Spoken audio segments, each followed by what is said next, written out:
Film के मुख्य किरदार का नाम है कूपर, जो पहले नासा में एक पायलट था, पर अब मक्के की खेती करता है। घर में उसके साथ रहते हैं उसके ससुर, उसका बेटा टॉम और उसकी बेटी मर्व। उस घर में एक किताबों का कमरा होता है, जिसमें कई बार वहां रखी किताबें खुद ब खुद इधर उधर गिरती रहती हैं, मानो उनके जरिए कोई कुछ संदेश देना चाहता हो।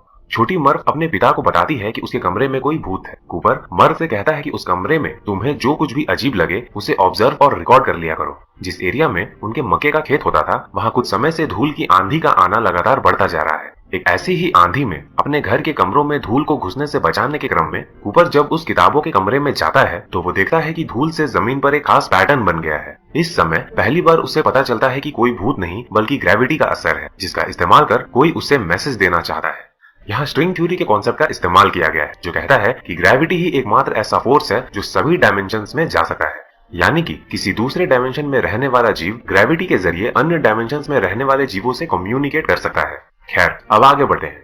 उस पैटर्न को एनालाइज करने के बाद वो पाता है कि वो असल में एक बाइनरी कोड है, जिसमें एक लोकेशन कोऑर्डिनेट छुपा हुआ है। लोकेशन कोऑर्डिनेट को डिकोड करने के बाद जब वह उस लोकेशन पर पहुंचता है, तो उसे पता चलता है कि वहां नासा के एक सीक्रेट प्रोजेक्ट पर काम चल रहा है। वहां उसकी मुलाकात अपने पूर्व प्रोफेसर डॉक्टर ब्रैंड से होती है, जिनसे कूपर को पता चलता है कि भविष्य में पृथ्वी मानवों के रहने लायक नहीं रहेगी, क्योंकि इसका वातावरण बिगड़ रहा है और पौधे मर रहे हैं। ये सब सुनकर कूपर उनसे पूछता है कि नासा ने पृथ्वीवासियों को बचाने का क्या प्लान बनाया है, क्योंकि कोई भी हैबिटेबल प्लैनेट पृथ्वी के इतना नजदीक नहीं है कि वहां पृथ्वीवासियों को आसानी से भेजा जा सके। इस पर डॉक्टर ब्रैंड उससे बताते हैं कि कोई विकसित सभ्यता या अलौकिक जीव गुप्त रूप से मानव जाति की मदद करने की कोशिश कर रहा है। कि जो कोई भी है 48 साल पहले इसने सैटर्न ग्रह के नजदीक एक वार्म होल बना दिया, जिसका इस्तेमाल कर हम काफी कम समय में एक दूसरे गैलेक्सी में जाकर पृथ्वी जैसा ग्रह ढूंढ सके हैं और वहां मानवों को बसाकर मानव जाति के वजूद को कायम रख सकते हैं। ये सभ्यता या अलौकिक जीव कौन है और ये मानवों की मदद क्यों कर रहे हैं, इसके बारे में हम आपको इस वीडियो के अंत में बताएंगे। डॉक्टर ब्रैंड इस बातचीत के दौरान कूपर को ये भी बताते हैं कि नासा पहले ही 13 अलग अलग एस्ट्रोनॉट्स को उस वार्म होल के अंदर भेज चुका है, जिनका मिशन है वार्म होल के उस पार जाकर ऐसे ग्रह को ढूंढना जो मानवों के रहने लायक भी हो और नजदीक भी। वो अपने साथ एक बीकन ले गए हैं, जिसके सिग्नल को नासा ट्रैक कर सकता है। उन्हें वो बीकन तब ऑन करना है जब उन्हें कोई हैबिटेबल प्लैनेट मिल जाए।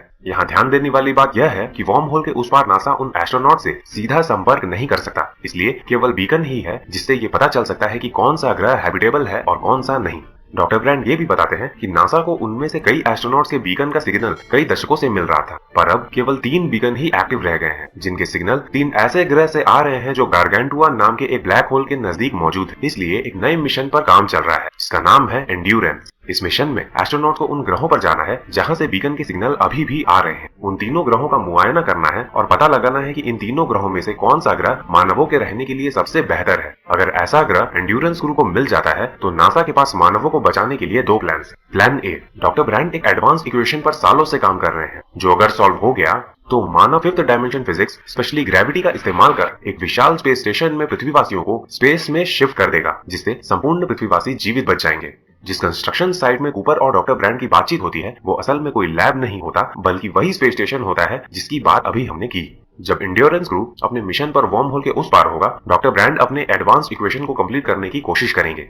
प्लान बी, अगर डॉक्टर ब्रैंड अपनी इक्वेशन को पूरा नहीं कर पाते हैं या फिर एंड्योरेंस क्रू को हैबिटेबल प्लैनेट ढूंढने में काफी ज्यादा वक्त लगता है, तो मानव जाति को बचाए रखने के लिए एंड्योरेंस यान काफी मात्रा में फर्टिलाइज्ड ह्यूमन एम्ब्रायो को अपने साथ ले जाएगा। जेनेटिक डाइवर्सिटी के लिए इन एम्ब्रायो में दुनिया के अलग अलग इलाकों के लोगों का डीएनए का इस्तेमाल किया गया है। एंड्योरेंस क्रू को अगर कोई हैबिटेबल प्लैनेट मिलता है, तो उन्हें वहां जाना है और वहां जाकर फर्स्ट जनरेशन के एम्ब्रायो को रेज करना है। उसके बाद फर्स्ट जनरेशन वाले अगले जनरेशन को रेज करेंगे, उसके अगले जनरेशन वाले अपने अगले को, और ये प्रोसेस चलता रहेगा, जिससे कि मानवों की संख्या उस ग्रह पर बढ़ती जाएगी। चूंकि कूपर नासा का भूतपूर्व पायलट होता है, डॉक्टर ब्रैंड उससे रिक्वेस्ट करते हैं कि वो एंड्योरेंस मिशन की कमान संभाले। वो इसके लिए राजी भी हो जाता है, जिससे उसकी बेटी मर्व उससे नाराज हो जाती है। खैर, अब वो मिशन पर निकल जाता है और वार्म होल के जरिए ट्रैवल कर गारगेंटुआ नाम के एक ब्लैक होल के नजदीक पहुंच जाता है, जिसके बाहरी एजेस पर वो तीनों ग्रह मौजूद हैं, जहां से बीकन के सिग्नल्स नासा को अभी भी मिल रहे थे।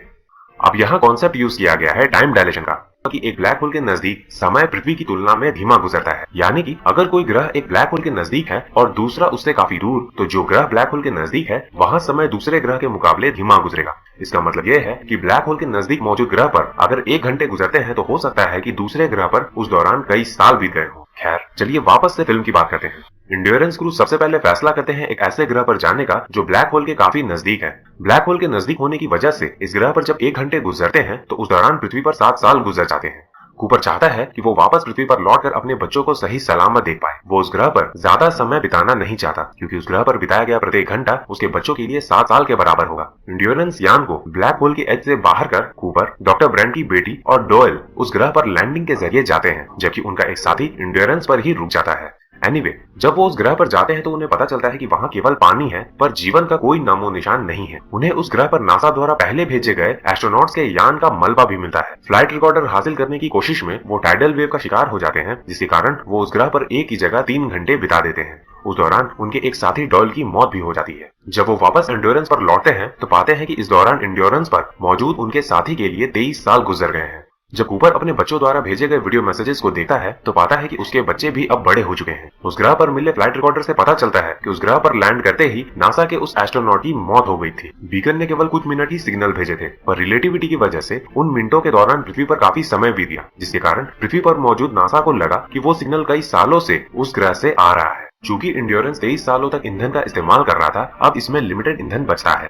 बचे हुए ईंधन से वो बाकी बचे 2 में से केवल एक ग्रह पर ही जा सकते हैं। दोनों ग्रहों से आ रहे बीकन के सिग्नल से मिले डेटा के आधार पर पता चलता है कि एडमंड जिस ग्रह पर है वो मानवों के रहने के लिए ज्यादा उपयुक्त है। पर चूंकि दूसरे ग्रह से मैन अभी भी लगातार सिग्नल भेज रहा था, अंत में एंड्योरेंस क्रू मैन के ग्रह पर जाने का फैसला करते हैं। इस दौरान पृथ्वी पर कूपर की बेटी मर्व बड़ी होकर साइंटिस्ट बन चुकी है और वो डॉक्टर ब्रैंड को असिस्ट करती है। मरने से पहले डॉक्टर ब्रैंड उसे बताते हैं कि प्लान ए मात्र एक दिखावा था, क्योंकि उन्होंने कई साल पहले ही अपने इस इक्वेशन को सॉल्व कर लिया था और वो जानते थे कि इससे मानवों को बचाया नहीं जा सकता।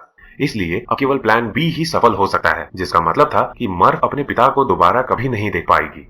मर्व वीडियो मैसेज के जरिए एंड्योरेंस क्रू मेंबर्स को डॉक्टर ब्रैंड के मौत की जानकारी देती है और सारी सच्चाई भी बताती है। वो अपने पिता कूपर को भी ब्लेम करती है कि उसने उन्हें पृथ्वी पर मरने के लिए छोड़ दिया। हालांकि इसके बावजूद मर्व उन इक्वेशंस पर काम करती रहती है, क्योंकि उसे उम्मीद होती है कि वो उन इक्वेशंस को सॉल्व कर लेगी। पर उन इक्वेशंस को पूरी तरह से सॉल्व करने के लिए उसे ग्रेविटेशनल सिंगुलैरिटी पर एक क्वांटम डेटा की जरूरत होती है। मैन का ग्रह ब्लैक होल के उतना नजदीक नहीं होता जितना पहले वाला ग्रह था, इसलिए यहाँ एस्ट्रोनॉट पहले की तरह अब किसी जल्दबाजी में नहीं है। जब वो उस बीकन के सिग्नल को ट्रैक कर उस ग्रह पर पहुंचते हैं तो उन्हें मैन डीप स्लीप में मिलता है, जिसे वो एंड्योरेंस पर ले आते हैं। जागने के बाद वो बताता है कि इस ग्रह पर थोड़ी परेशानियां जरूर हैं, पर ये मानवों के रहने लायक है।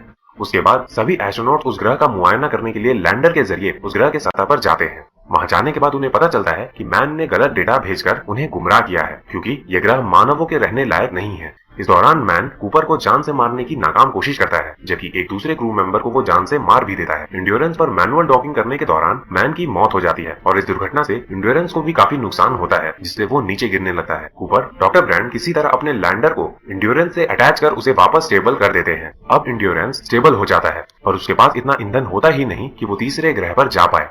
इस ग्रह पर जाना इसलिए भी आवश्यक हो जाता है क्योंकि उन्हें पहले से ही बताया जा चुका है कि प्लान ए पहले से ही एक फेलियर था। दूसरी बात ये कि उस ग्रह से मिले डेटा के अनुसार वो ग्रह मानवों के रहने के लिए सबसे उपयुक्त था। कूपर और डॉक्टर ब्रैंड के साथ 2 इंटेलिजेंट रोबोट्स होते हैं, जिनका नाम होता है केस और टार्स। सब मिलकर ये प्लान बनाते हैं कि वो ग्रेविटेशनल स्लिंग शॉट का इस्तेमाल करेंगे एंड्योरेंस को एडमंड के ग्रह पर भेजने के लिए। अगर आप ग्रेविटेशनल स्लिंग शॉट के बारे में नहीं जानते तो ये वो तकनीक है जिससे हम एक यान को किसी दूसरे ग्रह या अन्य खगोलीय पिंड के गुरुत्वाकर्षण बल का इस्तेमाल कर स्पीड प्रदान करते हैं। पर कूपर के लिए परेशानी ये है कि एंड्योरेंस गारगेंटुआ ब्लैक होल के जितना नजदीक जाएगा पृथ्वी पर उतना ही समय गुजर जाएगा, जो वो बिल्कुल नहीं चाहता। चूंकि कूपर अपने बच्चों को जिंदा देखना चाहता है, उसे अब भी उम्मीद होती है कि प्लान ए काम कर सकता है। ब्लैक होल के सेंटर को ग्रेविटेशनल सिंगुलैरिटी कहते हैं तथा इसमें अभी तक कोई नहीं गया था, जिसके कारण किसी को ये मालूम नहीं था कि इसमें क्या होता है और ये कहाँ निकलता है। कूपर सबसे पहले अपने रोबोट टार्स को ग्रेविटेशनल सिंगुलैरिटी में भेजता है, इस उम्मीद के साथ कि शायद वहां जाकर वो क्वांटम डेटा उसे भेज दे जिसका इस्तेमाल कर प्लान ए भी सफल हो जाए। पर जब टार्स ग्रेविटेशनल सिंगुलैरिटी में एंटर कर जाता है तो उसका सिग्नल कूपर को मिलना बंद हो जाता है। चूंकि एंड्योरेंस यान भी ज्यादा भार के कारण ब्लैक होल की प्रॉक्सिमिटी में होता है, वो इसके भार को कम करने के लिए खुद अपने यान को भी एंड्योरेंस से अलग कर लेता है, ताकि डॉक्टर ब्रैंड और रोबोट केस उस तीसरे ग्रह पर पहुंचकर मानव जाति के अस्तित्व को बनाए रख सके और प्लान बी को सफल बना सके। अपने यान को एंड्योरेंस से अलग करने के बाद कूपर खुद भी ब्लैक होल के ताकतवर गुरुत्वाकर्षण बल के प्रभाव में उसके सेंटर में खिंचता चला जाता है। उसे लगता है मानो अब वो मरने वाला है, पर वो मरने के बजाय एक टेसरेक्ट में पहुंच जाता है। इस टेसरेक्ट में वो अपने घर में मौजूद उस किताबों वाले कमरे को देखता है, जिसके बारे में उसकी बेटी मर्व उसे कहती थी कि उस कमरे में भूत है। दिलचस्प बात यह है कि उस टेसरेक्ट के जरिए वो समय में आगे और पीछे भी देख सकता है, यानी कि इस टेसरेक्ट में टाइम भी एक फिजिकल डायमेंशन है, जिसमें आप आगे और पीछे बिल्कुल उसी तरह देख सकते हैं जैसा कि आप स्पेस में करते हैं। खैर, आगे बढ़ते हैं। टेसरेक्ट को समझने के बाद कूपर भूतकाल में अपनी बेटी को अपने मैसेज देना चाहता है कि वो उसे जाने से रोक ले। काफी कोशिश करने के बाद भी वो अपना मैसेज उसे नहीं दे पाता। इसके बाद उसे ध्यान आता है कि ग्रेविटी एक ऐसा फोर्स है जो अलग अलग डायमेंशंस में जा सकता है समय में। इसलिए वो ग्रेविटी का इस्तेमाल कर अपनी बेटी मर्व को उससे जानने से रोकने का संदेश देता है, जिसे छोटी मर्व अपने नोटबुक में STAY लिखकर नोट भी कर देती है। उसके बाद जब धूल की आंधी से उस रूम में धूल भर जाता है तो कूपर ग्रेविटी का इस्तेमाल कर उसे नासा की सीक्रेट बेस का लोकेशन कोऑर्डिनेट बाइनरी कोड के जरिए देता है। ये वही मैसेज है जो शुरू में कूपर ने डिकोड किया था, यानी कि जिसे मर्व बचपन में भूत समझ रही थी वो कोई और नहीं बल्कि फ्यूचर का कूपर ही था। टेसरैक्ट के अंदर कूपर को उसके रोबोट टार्स का मैसेज मिलता है, जिसे उसने खुद से पहले ब्लैक होल में क्वांटम डेटा कलेक्ट करने के लिए भेजा था। टार्स कूपर को ये बताता है कि उसे वो क्वांटम डेटा मिल गया है जो डॉक्टर ब्रांड के अधूरे इक्वेशन को पूरा कर प्लान ए को भी सफल बना सकता है। कूपर टार्स को वो डाटा खुद को सेंड करने के लिए कहता है। अब कूपर के पास वो सब है जिससे वो बाकी के पृथ्वीवासियों को बचा सके, पर परेशानी ये है कि उस डाटा को वो अपनी बेटी मर्व तक पहुंचाए कैसे, जो कि अब एक साइंटिस्ट है। वो इस डेटा को ग्रेविटी का इस्तेमाल कर मॉर्स कोड के फॉर्मेट में उस घड़ी के जरिए भेजता है जो उसने कभी अपनी बेटी मर्व को दिया था। अगर आप मॉर्स कोड के बारे में नहीं जानते तो मैं आपको बता दूं कि ये एक मेथड है टेक्स्ट इन्फॉर्मेशन को भेजने का, जिसमें ऑन ऑफ टोन्स, लाइट्स या क्लिक्स का इस्तेमाल किया जाता है। स्किल्ड ऑब्जर्वर या लिसनर केवल पैटर्न देकर ही टेक्स्ट मैसेज को डिकोड कर लेते हैं। जब मर्व उस घड़ी को देखती है तो वो समझ जाती है कि ये मॉर्स कोड है जिसे उसके पिता ने भेजा है। वो उसे डिकोड कर पूरा क्वांटम डेटा समझ लेती है, जिसके बाद डॉक्टर ब्रांड का वो अधूरा इक्वेशन पूरा हो जाता है। इसके बाद ग्रेविटी का इस्तेमाल कर वैज्ञानिक पृथ्वी के मानवों को स्पेस में विशाल स्पेस स्टेशन पर शिफ्ट कर देते हैं। उधर जैसे ही कूपर क्वांटम डेटा अपनी बेटी को भेज देता है वो टेसरैक्ट अपने आप ही गायब हो जाता है। चूंकि टेसरैक्ट ब्लैक होल के सेंटर में था,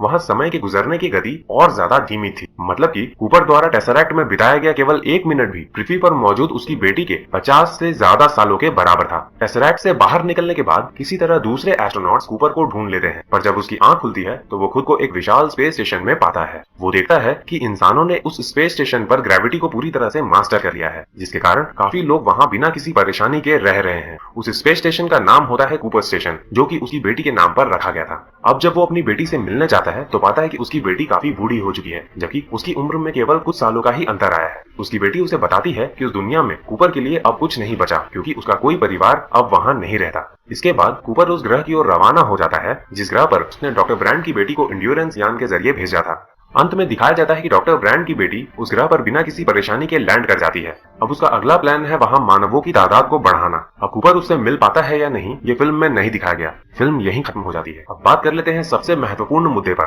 यानी कि वो कौन थे जो शुरू से ही मानवों को बचाने की कोशिश कर रहे थे। उन्होंने इंसानों को बचाने के लिए पृथ्वी के नजदीक वर्म होल बनाया, जिससे कि मानव खुद के रहने के लिए एक नया ग्रह आसानी से ढूंढ सके। उन्होंने टेसरैक्ट बनाकर भी कूपर की मदद की इंसानों को बचाने में। यहाँ ध्यान देने वाली बात यह है कि वो टेसरैक्ट बना सकते थे, यानी कि वो पूरी दुनिया का भूत, भविष्य और वर्तमान कूपर को दिखा सकते थे। पर उन्होंने एक कस्टम टेसरैक्ट बनाया जिसमें केवल वही कमरा था जिसके जरिए कूपर अपनी बेटी को अपना संदेश दे सके, यानी कि वो कूपर के जरिए हर हाल में इंसानों के अस्तित्व को बचाना चाहते थे। फिल्म के शुरुआत में ये दिखाया गया कि नासा को ये लगता है कि कोई विकसित सभ्यता या फिर अलौकिक शक्ति है, पर जब कूपर टेसरैक्ट के अंदर होता है तो वो कहता है कि ये कोई और नहीं बल्कि भविष्य के मनुष्य ही हैं जिन्होंने यूनिवर्स के लॉज को मास्टर कर लिया है, जिसके कारण वो मनचाहे ढंग से स्पेस और टाइम को मैनिपुलेट कर सकते हैं। उन लोगों ने खुद अपने अस्तित्व को बचाने के लिए टेसरैक्ट को भविष्य से भूतकाल में भेजा। पर यहाँ एक पैराडॉक्स पैदा होता है। अगर मानवों का भूतकाल ही सुरक्षित नहीं था तो भविष्य के मानवों का होना कैसे संभव था? इसके बारे में फिल्म में कहीं कुछ बताया नहीं गया है। आप इसके बारे में क्या सोचते हैं? कमेंट के जरिए जरूर बताएं। लाइक एंड शेयर कीजिए और मुझे कमेंट बॉक्स में ये बताइए कि वीडियो आपको कैसी लगी, और ऐसी मोस्ट कंफ्यूजिंग मूवीज के एक्सप्लेनेशन से रिलेटेड वीडियोस को देखने के लिए इस चैनल को सब्सक्राइब कीजिए। फ्रेंड्स, आपका एक सब्सक्रिप्शन भी हमें मोटिवेशन देता है अगली वीडियो बनाने के लिए। And thanks for watching this video.